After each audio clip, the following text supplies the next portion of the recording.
تو یہ جو ایتھیزم پھیل رہا ہے نا, اور میں نے آپ کو رپورٹ پیش کی تھی نا کہ ایتھیس میں خودکشی کا ریشو زیادہ ہے, کیونکہ ایتھیزم کی طرف جاتا ہے انسان بہت مرتبہ, ہمیشہ نہیں, بہت مرتبہ عدم برداشت کی وجہ سے. تھوڑی سی پریشانی آئی, اللہ کہاں ہے, اللہ میرے مسئلے کیوں نہیں حل کر رہا, تو پھر وہ اللہ ہے. اللہ پر ایمان کا مطلب وہ اللہ ہے, اس کو اللہ مانا جائے, تو اللہ کا مطلب اختیارات اس کے پاس ہے, میرے پاس نہیں ہے, تو اپنے حساب سے آپ کو چلائے گا, وہ آپ کے حساب سے نہیں چلے گا. پھر یہ ایتھیسٹ کہتے ہیں دعائیں قبول نہیں ہوتی, دعائیں قبول نہیں ہوتی. آج کل یہ نوجوان لڑکوں کو بہت ہے, یار میں اتنے دنوں سے دعا مانگ رہا ہوں قبول ہو نہیں رہی. کوئی اللہ نہیں ہے, سب مولویوں نے لوگوں کو بیوقوف بنایا ہوا ہے. ابے جن مولویوں کے تم کہہ رہے ہو بیوقوف بنایا ہوا, وہ تم سے زیادہ دعائیں مانگ رہے ہوتے ہیں. اگر بیوقوف بنایا ہوا ہوتا وہ نہیں مانگتے, تمہیں کو لگایا ہوا ہوتا دعاؤں پہ انہوں نے. لیکن وہ جب دعا مانگتے ہیں ان کو قبولیت سے کوئی سروکار ہوتا ہی نہیں. ان کا مطلب ہوتا ہے اپنی فائل اللہ کی عدالت میں فائل کر دینا, اپنے ڈاکومنٹس اللہ کی عدالت میں جمع کرا دینا. یار تسلی اللہ کو بول دی ہے, اب جو ہوگا صحیح ہوگا. یہ تو اس لیے دعائیں مانگتے ہیں. یعقوب علیہ السلام ساری زندگی دعائیں مانگتے رہے, اللہ اولاد ملا دے, اولاد ملا دے, اولاد سے میری ملاقات کرا دے, میرے بچے کو محفوظ فرما لے, ہے نا. دعائیں مانگتے رہے, دعائیں مانگتے رہے. آنسر کیا آیا, دوسرا بچہ بھی گم گیا. یہی ہوا نا, بنیامین جو دوسرا بیٹا تھا وہ بھی بھائیوں نے یہ کہا کہ وہ بھی. تو اب کیا کہہ رہے ہیں, فصبر جمیل, صبر کروں گا اور صبر میں بھی جمال پیدا کروں گا. جمال کا مطلب خوبصورت صبر ہوگا. علماء کہتے ہیں صبر کی دیر آر ٹو ٹائپس آف صبر. ایک صبر یہ ہوتا ہے کہ آدمی واویلا تو نہیں کرے, نافرمانی تو نہیں کرے, لیکن ٹینشن سے منہ سے اور یوں ہی بنا رہے ہیں, کیا ہے نہیں ہو, بس منہ سے نکل نہیں رہے الفاظ ہیں کہ ٹھیک ہے صبر کریں گے, کیا کریں, مقدر میں یہی لکھا ہوا تھا. ایسا ہوتا ہے نا, جیسے آپ بولیں کہ یار ماشاء اللہ آپ کیا گھر میں حالات کیسے, صحیح چل رہے ہیں, بس کیا کریں, دنیا مسافر خانہ ہے, مفتی صاحب سے بیان میں سنا تھا, بس کیا ہے, ٹھیک ہے اللہ ہے بھائی, ٹھیک ہے, جب اس کا حکم ہوگا تو سن لے گا ہماری بھی دعا. اس کو کیا کہتے ہیں, اونلی صبر. اس کو کیا کہتے ہیں, اونلی صبر. چلو گناہ نہیں کر رہا کم بخت, اللہ کا انکار نہیں کر رہا, کوئی حرام کام نہیں کر رہا. اور ایک ہوتا ہے صبر جمیل, ایسا صبر کے ہٹو بچو ہو جائے جیسے ایوب علیہ السلام نے کیا. وہ صبر یہ ہوتا ہے کہ ذرہ برابر اپنے ایٹیٹیوڈ سے اور اپنی زبان سے شکایت نہ جھلک رہی ہو. جیسے ہمارے حضرت نے غربت میں فرماتے ہیں کہ جو میں صبر نہیں کرتا تھا کیونکہ مجھے ڈر لگتا تھا گناہ نہ ہو جائے. اللہ کہے گا صبر تو مصیبتوں پہ کیا جاتا ہے, تجھے مصیبت کہاں پہنچی ہوئی ہے, بلکہ میں اپنے آپ کو کیا سمجھتا تھا, بادشاہ ہوں, اس لیے میں لوگوں سے الگ رہتا ہوں. تو اس کو سرے سے مصیبت سمجھ ہی نہیں رہے ہیں, بلکہ کیا کہہ رہے ہیں, صبر جمیل. کیا کرنا ہے, ایسا صبر جس میں کیا ہو, جمال ہو. اور لا تیأسوا من روح اللہ, اے میرے بچوں اللہ کی رحمت سے نا امید مت ہو. اعلم من اللہ ما لا تعلمون, میں اللہ کے بارے میں وہ کچھ جانتا ہوں جو تم نہیں جانتے. رو بھی رہے ہیں. اب آپ کہہ سکتے ہیں جب اپنے عمل سے بھی شکایت نہیں کرنی, زبان سے بھی, تو پھر رو کیوں رہے ہیں؟ یہ غیر اختیاری ہے, اس پہ کوئی پکڑ نہیں ہے, اور یہ آپ کے دل کے زندہ ہونے کی دلیل ہے. کیونکہ رونا بھی نہیں آ رہا بچے کے گمنے میں, اس کا مطلب آپ کے سینے میں دل ہی نہیں ہے. پھر تو قربانی نہیں ہے نا. اتنا غم تو ہوگا تو غم زدہ ہوں گے نا. اگر مثلا کوئی آدمی بچہ گم گیا اور اب یہ گھوم رہا ہے آرام سے, کیا بچہ گھوم گیا, صبر جمیل کریں گے, کچھ بھی نہیں ہے, تو یہ صبر جمیل نہیں ہے, اس کا مطلب یہ اس کا بچہ تھا ہی نہیں. حقیقت اپنا بچہ ہوتا تو اتنے مزے سے نہیں گھوم رہا ہوتا. ٹینشن یہ نیچرل ہے, آنکھیں بھی بہیں گی, غم بھی ہوگا, ٹینشن بھی ہوگی.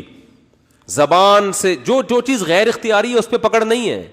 ہمارے نبی کی نواسی کا انتقال ہوا آپ کی گود میں, آپ کے آنکھوں سے آنسو ٹپکنا شروع. صحابہ نے عرض کیا یا رسول اللہ آپ تو صبر کی تلقین کرتے ہیں, تو آپ نے کیا فرمایا, آنکھیں بہہ رہی ہیں, دل غم زدہ ہے. یہ یعنی مطلب یہ کہ یہ دو چیزیں ہمارے اختیار میں, نہ آنکھوں کو روک سکتے ہیں نہ دل کو غم زدہ ہونے سے روک سکتے ہیں. زبان وہی کہے گی جس پہ اللہ راضی ہے. زبان کہے گی کہ جو اللہ کا حکم تھا, ما قدر اللہ, جو اللہ کے فیصلے ان فیصلوں پر راضی.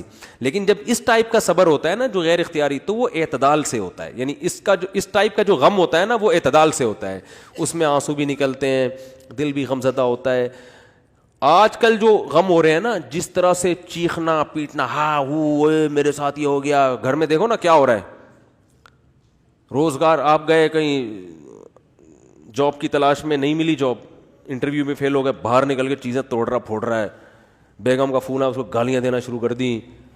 یہ غیر اختیاری نہیں ہے, یہ کیا ہے, بولو, اختیاری. ہمارے جاننے والوں میں کسی کے بھائی کا انتقال ہو گیا, بھائی کو بھائی سے بڑی محبت تھی, جب دفنانے میں نا وہ کیا کر رہا ہے, اپنے بھائی سے بڑی محبت, حادثے میں انتقال ہو گیا, قبر کے پتھر سے سر اپنے پھوڑ رہا ہے. ہمارے امام صاحب نے اس کو پکڑا, بھائی تیرا سر پھٹ جائے گا, کیا رو رہا ہے, چیخ رہا ہے. قبرستان میں وہ جو سلیبیں ہوتی ہیں نا جو رکھی, ان پہ سر مار رہا ہے اپنا جا کے. یہ لوگ تو کہیں گے ماشاءاللہ بڑی محبت ہے, لیکن یہ بے صبر ہونے کی دلیل ہے. رو بھائی, پابندی. یہ جو بالکل حواس باختہ اور رونا اور چیخنا اور یہ وہ جو ہمارے گھروں میں آج کل میتوں میں ہوتا ہے, اور مسئلہ ہو گیا تو چیزیں اٹھا کے پھینک رہا ہے, اور اس کو سمجھتے ہیں کہ میں اپنا بس غصہ نکال رہا ہوں, تو یہ گدھے ہونے کی تو دلیل ہو سکتی ہے میرے بھائی. میں اس کو نہیں کہہ رہا, وہ تو بیچارہ غمزدہ تھا, اللہ تعالیٰ اس کے غم کو دور کرے, لیکن یہ شریعت میں پسندیدہ کام نہیں ہے. میتوں پہ چیخنا, میتوں سے لپٹ کے پاگلوں کی طرح رونا, او بھائی بس رو آپ, جو اللہ نے آپ کو پرمیشن دی, اور یہ رونا اچھی علامت ہے کیونکہ یہ محبت کی دلیل ہے. اور آپ صلی اللہ علیہ وسلم نے ایسے موقع پہ یہ بھی فرمایا کہ یہ اللہ کی وہ رحمت ہے جو اللہ نے اپنے بندوں کے دلوں میں رکھ دی ہے. اسی محبت کی بیس پہ تو حقوق ادا ہوتے ہیں, اتنی بھی نہیں ہوگی تو پھر حقوق تھوڑی ادا ہوں گے. سمجھ میں نہیں آ رہی تو رہنے دو. اچھا آ رہی ہے الحمدللہ. تو بات کیا چل رہی تھی, صبر. ہاں, یعقوب علیہ السلام دعائیں مانگ رہے ہیں میرا بیٹا مل جائے جہاں وہ اچھی حالت میں ہو, اور دعا قبول کیسے ہو رہی ہے, دوسرا بچہ بھی گم گیا. اب آج کل کوئی یونیورسٹی اور کالجز کے لڑکے ہیں, ان کو اتنے بڑے غم نہیں پہنچتے, ان کو یہی ہوتا ہے وہاں شادی کرنا چاہتے تھے نہیں ہوئی, حالانکہ رات کو اٹھ کے اتفاق سے اس دن دعا بھی مانگی تھی. زندگی میں پہلی دفعہ کیا کیا تھا, دعا مانگی تھی, دانت برش سے صاف کر لیے تھے, گٹکے اور چرس کی بدبو ختم کر کے اللہ سے دعا مانگی تھی. اس دن پی بھی نہیں تھی ہم نے, ٹھیک ہے نا. کوئی عمل اللہ کے سامنے دکھانے کے لیے بولو نہیں ہے. پھر دعا مانگ رہے ہیں اور چاہتے ہیں کہ فوراً سے پہلے قبول ہونی چاہیے, پھر ہم اللہ کو مانیں گے. اللہ نے کہا ہے غیب پر ایمان لے کر آؤ پھر میں مانوں گا. کیونکہ میرے بھائی ایسے تو آپ ڈی ایس پی کو بھی مانتے ہو, ایس ایچ او کو بھی مانتے ہو, کیونکہ آپ کو پتہ ہے کہ ان کے پاس تو جو پاور ہے وہ تو نظر آتی ہے نا. ایسے تو سب محلے کے دادا کو بھی مانتے ہیں, یار اس سے جو بولو کام ہو جائے. اللہ کو ماننے کے لیے یہ ضروری ہے کہ اپنی فائل اللہ کے دفتر میں داخل کر دی, دعا قبول ہوئی تو بھی ٹھیک ہے, نہیں ہوئی تو بھی قبول ہی سمجھی جائے گی کہ قبول ہی ہوئی ہے. سمجھ رہے ہو, غیب پر ایمان. تو یعقوب علیہ السلام دعائیں مانگتے مانگتے مانگتے قبولیت کا کیا طریقہ ہوا, دوسرا بچہ بھی گم گیا. پھر بھی کیا کہہ رہے ہیں, انما اشکو بثی وحزنی الی اللہ, میں اپنا غم صرف اللہ سے بیان کرتا ہوں. یہ عبدیت ہے. دیکھو اتنا فنٹر بننا کہ اللہ کے سامنے بھی غم نہ بیان کرے, یہ صبر نہیں ہے, یہ فنٹر گیری کی کیا ہے. اگر کوئی غم ہے تو اللہ کے سامنے بیان کرے بھکاری بن کے. اللہ کو عبدیت پسند ہے. اللہ کو کیا پسند ہے, عبدیت. بعض لوگوں پہ تقوی کا ضرورت سے زیادہ مسالہ لگ جاتا ہے. اب وہ بیمار ہیں تو اللہ سے بھی نہیں کہہ رہے ہیں بیمار, وہ کہہ رہے ہیں میں تو بالکل ٹھیک ٹھاک فٹ فاٹ. تو اللہ سے نہیں, اللہ کے سامنے تو اللہ کو کیا پسند ہے, عارضی. تھوڑی بیماری ہو اللہ سے کہے اللہ یہ تھوڑی ہے مگر تو نے تو تھوڑی بیماری دی مگر میں اتنا کمزور ہوں, مجھے یہ تھوڑی بھی بہت ہے, اس کو بھی ختم کر دے. اے اللہ تو نے مجھے بہت رزق دیا, نعمتیں بہت ہیں, مگر میں اتنا نالائق ہوں نا, یہ بھی میری اپنی کنجوسی کی وجہ سے مجھے تھوڑا لگ رہا ہے, تھوڑا اور بڑھا دے. ٹھیک ہے نا, ناشکری نہ کرو, اللہ پہ تو بہت ہی دیا ہے.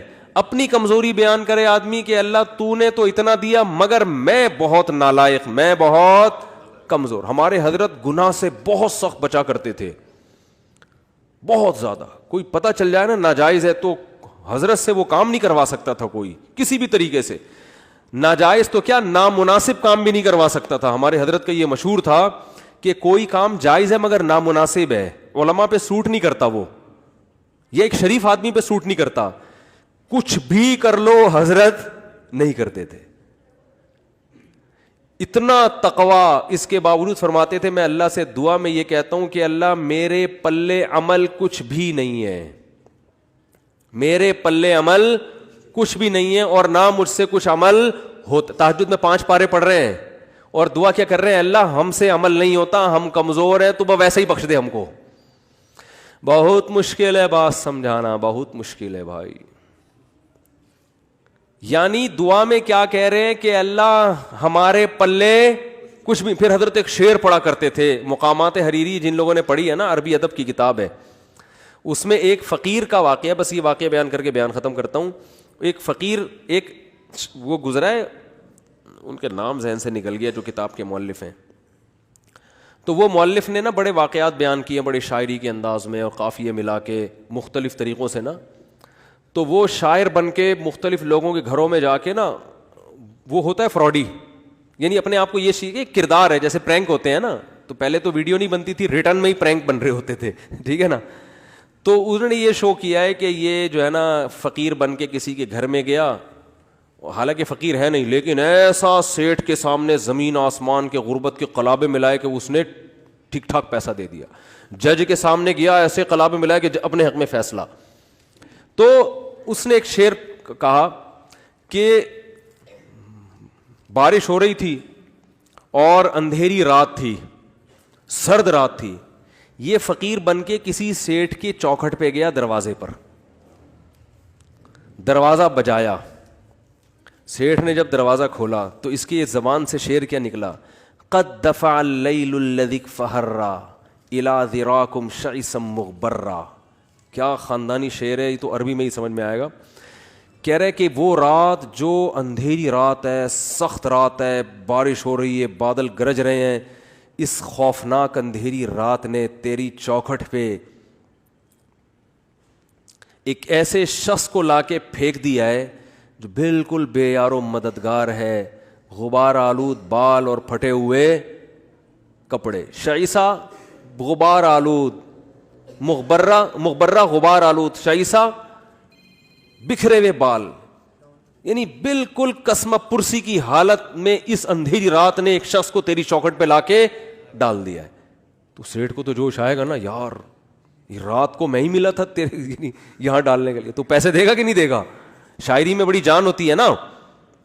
قد دفع اللیل الذی, ورنہ رات کے اندھیرے میں کون کسی کے گھر پہ جاتا ہے, اور ایسی رات جو ٹھنڈی بھی ہو, برسات بھی ہو رہی ہو, اولے برس رہے ہوں اور جناب گھٹائیں آئی ہوئی ہوں, ایسی رات میں اگر کوئی کسی کی چوکھٹ پہ جا رہا ہے, اس کا مطلب واقعی وہ ضرورت مند ہے. تو کہہ رہے اندھیری رات نے تیری چوکھٹ پہ ایک ایسے آدمی کو لا کے ڈال دیے جس کے پاس بال بنانے کا کے اسباب بھی نہیں ہے, غم کو صاف کرنے کے وسائل بھی نہیں ہے. تو ہمارے حضرت یہ شعر فرماتے, میں تہجد میں پڑھتا ہوں جب اللہ کے سامنے کھڑا ہوتا ہوں نا, کہ اللہ اس اندھیری رات نے ایک ایسے شخص کو تیری چوکھٹ پہ لا کے ڈال دیا ہے جو عمل کے لحاظ سے بالکل زیرو ہے.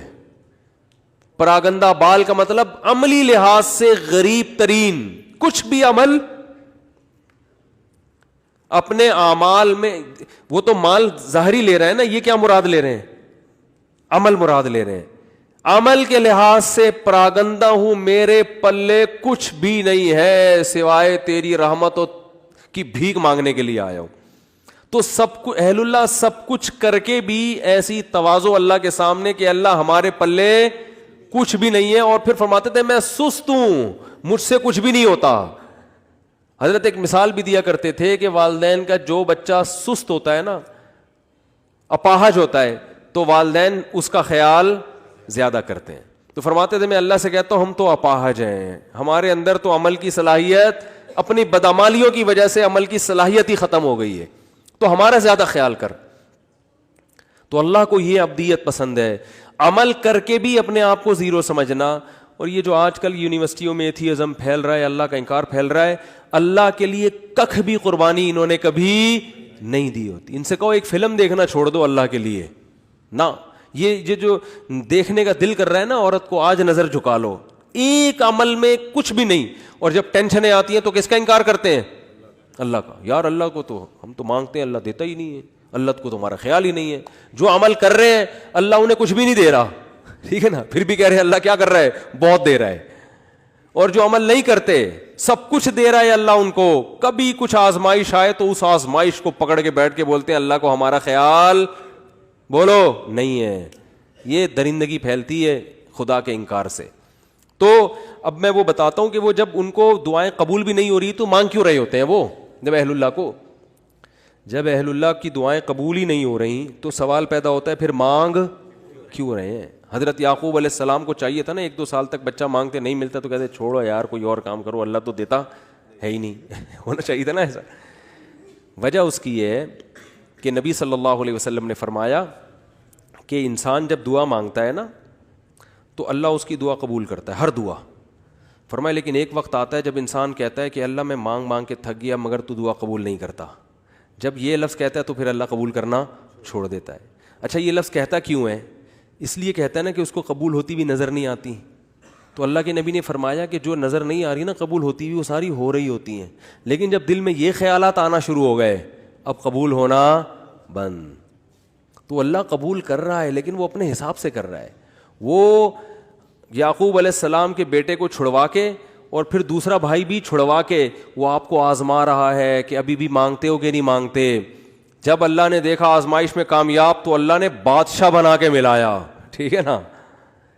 ان ربی لطیف لما یشاء, تبھی تو حضرت یوسف نے کہا میرا رب بہت باریک بین ہے, بڑی لطافت سے بڑے خفیہ طریقوں سے کامیابی کے ناکامی کے نقشوں میں کامیابی کے راستے پیدا کرتا ہے. دنیا تو مسافر خانہ ہے بھائی, تو ٹینشن میں بھی سب کچھ صحیح ہو جائے گا آپ کا. اور آپ دعا مانگ رہے ہیں اللہ یہ والا کام میرا ہو جائے, نہیں ہو رہا, یہ والا کام میرا ہو جائے. ہمارے حضرت فرمایا کرتے تھے اہل اللہ کو تو اس سے غرض ہی نہیں ہوتی کہ قبول ہو بھی رہی ہے کہ نہیں ہو رہی. وہ تو کہتے ہیں بس اللہ کے سامنے ہاتھ اٹھانے کی توفیق مل رہی ہے, دعائیں مانگنے کی مل رہی ہے, بس سیٹ ہے, بس یہی ہے, یہ ہمیں یہی چاہیے, باقی اللہ تیری مرضی, تو دے نہ دے, کیونکہ اصل تو کیا ہے آخرت ہے, وہاں تو ہم سے خوش ہو جائے گا, بس یہی کافی. تو فرماتے ہیں ان کے ہاں تو دعا خود مطلوب ہے. اس کی مثال دے کے بیان ختم کرتا ہوں. دیکھو آپ کو کسی سے عشق ہو گیا, آپ کو کسی سے کیا ہو گیا, خدا نخواستہ عشق ہو گیا, آپ بات کا بہانہ تلاش کرتے ہو کہ نہیں کرتے؟ شرما رہے ہیں. چلو میں کہتا ہوں اگر ہو گیا, ابھی تو میں نے سب کو لپیٹ دیا تھا نا, تو ابھی کوئی بھی یوں نہیں کر رہا, یوں کوئی بھی نہیں کر رہا, سب بیٹھے ہوئے کہ پکڑے جائیں گے. تو اگر کسی کو عشق ہو جائے تو محبوبہ سے بات چیت کا بہانہ تلاش کرتا ہے کہ نہیں کرتا؟ تو اس بہانے میں بعض دفعہ یہ ہوتا ہے کہ یار کوئی بات ہو تو میں کروں بھی نا, ورنہ اگلا بولے گا بلا وجہ. تو آپ پھر کوئی ریکویسٹ کر دیتے ہیں کہ وہ دیکھیے وہ میں نے آپ کو اصل میں کال کی تھی, وہ آپ کے والد صاحب اس میں ایک پولیس آفیسر ہیں, تو میرے بھائی کا تھوڑا سا کام اٹکا ہوا ہے, وہ اگر ہو جائے تو کتنا اچھا ہوگا, کہتے ہیں نا. تو اصل میں یہ مقصد ہی نہیں ہوتا کہ بھائی کا کام اٹکا ہوا ہے وہ ہو جائے, یار کسی بہانے کو بات تو ہو. ٹھیک ہے, کیا خیال ہے؟ اور لڑکی کو عشق ہو جائے اس کا بھی یہی حال ہوتا ہے, میں وہ بات کرے, کوئی بات ہونی چاہیے. اب اس کو پتا ہے کہ سامنے والا فضول بات نہیں کرتا, تو وہ پھر بات میں کیا کرے گی, وہ کوئی کام لگا دے گی. ایک مسئلہ پوچھنا ہے آپ سے, میرے سے عشق ہوتا نہیں ہے, ایک مثال دے رہا ہوں. اگر کسی مولاناؤں سے آج کل عشق مارکیٹ میں کیا ہے, شارٹ ہے, مولاناؤں سے نہیں ہوتا کہیں. لیکن اگر ہو جائے تو مولانا سے مسئلہ پوچھے گی, مسئلے کا جو جواب ملے گا اس کی طرف توجہ نہیں ہوگی. ابے جو بھی جواب ہے جائز ہے ناجائز ہے بھاڑ میں جائے. دوسرا مسئلہ, تیسرا مسئلہ, ایسا ہوگا کہ نہیں ہوگا؟ ڈاکٹر سے علاج کرائے گی, کسی ڈاکٹر سے عشق ہو گیا تو نہ کوئی نزلہ ہے نہ زکام ہے کھانسی, ویسے جا کے مشورے لینا شروع کر دیتی ہیں کہ ڈاکٹر صاحب اگر زکام ہو جائے سردیوں میں تو اینٹی الرجی کون سی زیادہ صحت کے لیے مناسب ہے؟ ڈاکٹر کہے گا ریجکس کھا لو. اس میں تو نیند ہوتی ہے. ڈاکٹر یہ سمجھ رہا ہوتا ہے شاید اس کو معلومات چاہیے, او بھائی ان کو معلومات نہیں چاہیے, ان کو آپ سے بات کرنے کا بہانہ چاہیے. ریجکس گئی. تو بالکل اہل اللہ کی یہی حالت اللہ کے ساتھ ہوتی ہے. اللہ دعا قبول کر نہ کر وہ تیرا مسئلہ ہے. ہم مانگیں گے تو اس لیے تاکہ قبول ہو جائے, تو ہم تو بندے ہیں. لیکن ایک بہت بڑا مسئلہ یہ ہے کہ ہم تو تجھ سے بات کرنا چاہتے ہیں. جب تجھ سے ہم بھیک مانگتے ہیں کہ یہ مسئلہ حل کر دے, یہ مسئلہ حل کر دے, ہمیں مزہ بہت آتا ہے اس میں. ہمارا رابطہ کس سے ہو جاتا ہے؟ اللہ سے. اور مزہ اس لیے آ رہا ہوتا ہے کہ ہمیں پتہ ہے اللہ کو مزہ آ رہا ہے, اللہ خوش ہو رہا ہے کہ میرے سے بھیک مانگتا ہے یہ, تو بس یہی بہت یہ ہو گیا بس, صحیح ہے نا. اب وہ قبول ہو جائے ٹھیک ہے, نہیں ہے تو بھی ٹھیک. تو جب تک میرے بھائی اس اسٹیج پہ نہیں پہنچتے نا, مزے کی زندگی نہیں ہوگی. مزے کی زندگی اسی میں اللہ کی عدالت میں مقدمہ دائر کر دیا, اللہ یہ کہا. ہاں ایسا نہ ہو کہ اب اللہ سے یہ کہنا شروع کر دیں کہ اللہ قبول کر, تیری مرضی قبول نہیں کر, تیری مرضی, ہم تو ویسے ہی مانگ رہے ہیں. حدیث میں آتا ہے ایسا نہیں, جب اللہ تو کرے گا وہی جو اللہ چاہے گا. آپ نے غلام بن کے مانگنا ہے کہ اللہ قبول کر دے, یہ چیز مجھے چاہیے تو دے دے, ٹھیک ہے نا. ایسے نہیں مانگیں کہ اللہ یہ مجھے روزگار مل جائے تو اچھا ہے, نہیں ملے تو تیری تقدیر ہے. تو یہ دعا نہیں ہوئی نا, پھر یہ تو ویسے ہی اللہ کی تقدیر ہے بھائی. تو آپ نے تو مانگنا ہے اللہ میرے رزق, مجھے کشادہ رزق حلال نصیب فرما دے, اے اللہ میری اس بیماری کو ٹھیک کر دے. تو بس وہ بات سمیٹ دوں کہ اللہ نے کیا فرمایا, جس حال میں ہو اس خوش فہمی میں مت رہو کہ مستقبل میں یہ حال ہوگا. تو اس کا کیا طریقہ ہے کہ پھر عمل کو فوکس کرو تاکہ مستقبل میں حالت اگر یہ تو ہے تو آخرت کے بارے میں, لیکن دنیا پہ بھی صادق آتی ہے کہ اگر مستقبل میں حالات خراب بھی ہوئے تو اللہ کی طرف سے تسلیاں ملیں گی. اللہ تعالیٰ سمجھنے کے عمل کی توفیق عطا فرمائے.